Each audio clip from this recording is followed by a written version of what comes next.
जी, तो आज से हमने सीरीज स्टार्ट करनी है वेब होस्टिंग की। इसमें मैं आपको बताऊंगा कि आप अपनी विंडोज़ के ऊपर किस तरीके से Node.js, Laravel या कोई भी PHP या नॉर्मल वेबसाइट जो है वो डिप्लॉय करते हैं और वो किस तरीके से पूरी वर्ल्ड वाइड दुनिया में अवेलेबल भी होगी और चलेगी भी सही, उसके साथ डोमेन भी सेटअप होगी उसकी। ठीक है, तो इस सीरीज़ की ओवरऑल 11 वीडियोज़ हैं। 10 वीडियोज़ आपको अगर शो हो रही हैं तो 11वीं मैं थोड़ी देर बाद इसको अपलोड कर दूंगा यहाँ पे।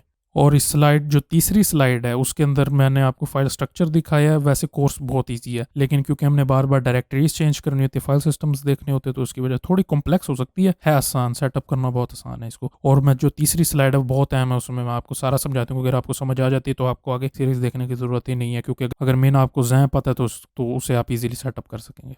अब हम देखते हैं कि हमारी रिक्वायरमेंट्स क्या हैं। सबसे पहले जो है आपको एक पब्लिक स्टैटिक आईपी एड्रेस चाहिए। इंटरनेट के ऊपर आपका पता लगाने का तरीका जो है वो आपकी आईपी एड्रेस से होता है, पब्लिक आईपी एड्रेस। अगर आप गूगल पे जाके लिखे what is my IP address तो जी आपको यहाँ बाहर में शो हो गई आपकी पब्लिक आईपी एड्रेस होगी। अब मसला ये होता है कि ये बार बार डायनामिक होती है और ये चेंज होती रहती है बार बार। अगर डायनामिक है तो इसको स्टैटिक करवाना पड़ता है, और ये आपकी जिसने आपको इंटरनेट दिया आपकी आईएसपी वो आपको देगी। और इसके चार्जेस होते हैं जो मैं पे करता हूँ वो है 500 रुपीज़ पर मंथ। और इसके बाद आपको चाहिए लोकल स्टैटिक आईपी एड्रेस। ये फ्री है, ये आपके अपने नेटवर्क के ऊपर होगी, आप अपने कंप्यूटर के ऊपर सेट करेंगे। अब इसका फायदा क्या होगा? इसका फायदा ये होगा कि अगर आपके मिसाल के तौर पर राउटर में 4 ईथरनेट की पोर्ट्स हैं और 4 कंप्यूटर कनेक्ट हुए हैं, तो आपको किस तरह पता लगेगा कि कौन से कंप्यूटर में है? तो आप अपने हर कंप्यूटर के ऊपर अलग अलग आईपी एड्रेस सेटअप करेंगे, स्टैटिक लोकल आईपी एड्रेस। तो उससे पता लगेगा कि ये वाला कंप्यूटर है पीसी नंबर 2, इसके ऊपर जो है इसका आईपी एड्रेस जो एंड होता है वो है 152 पे, और ये दूसरे नंबर वाला पीसी है, यहाँ पे जाके आपने पोर्ट नंबर, इस पोर्ट नंबर के ऊपर जो वेबसाइट डिप्लॉय है उसको आपने फेच करना, तो इससे पता लगेगा। और थर्ड जो है वो है डोमेन। तो मैं आपको डोमेन भी सेटअप करना सिखाऊंगा। अगर आपने डोमेन सेटअप नहीं करनी तो आप इसको बाय ना करें, ये $0.99 की पर ईयर आती है, होस्टिंगर से बाय होगी, और वहाँ पे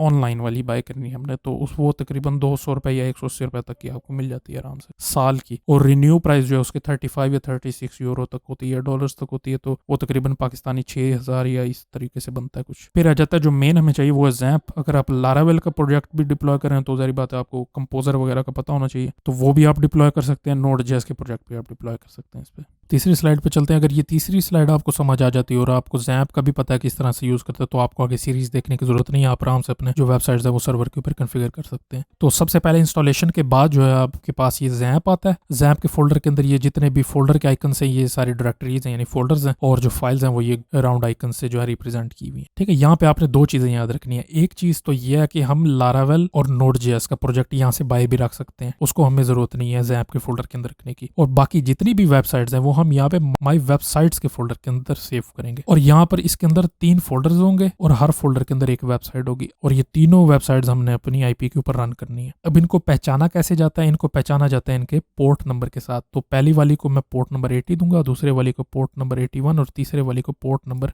82। ठीक है, इस तरीके से मैं इनको पोर्ट्स दे दूंगा। ये तो होगी जो हम चाहते हैं। अब एक पहले से भी वेबसाइट रन होगी जो आपकी स्क्रीन पे आ रही है, ये बाय डिफॉल्ट सेटिंग हुई होती है इसकी। ये वेबसाइट पड़ी कहाँ होती है? ये वेबसाइट होती है यहाँ पे htdocs वाले फोल्डर के अंदर, और ये चलती है लोकल होस्ट पे। लोकल होस्ट आप डायरेक्ट लिखें तो ये चल जाती है। तो ये बाय डिफॉल्ट HTTP के ऊपर चलती है, और HTTP की पोर्ट होती है पोर्ट नंबर 80, और अगर आप इसके साथ HTTPS लगाएं तो वो बनता है पोर्ट नंबर 443, यानी कि सिक्योर जो लॉक बनाता है साथ। ठीक है, पोर्ट नंबर 443 बाय डिफॉल्ट उसकी होती है, और पोर्ट नंबर 80 HTTP की होती है, पोर्ट नंबर 443 HTTPS के लिए होती है। अब ये बाय डिफॉल्ट जो यहाँ पे मैंने लिखा for default setting, by default यहाँ पे कॉन्फ़िगर होती है पोर्ट नंबर 80।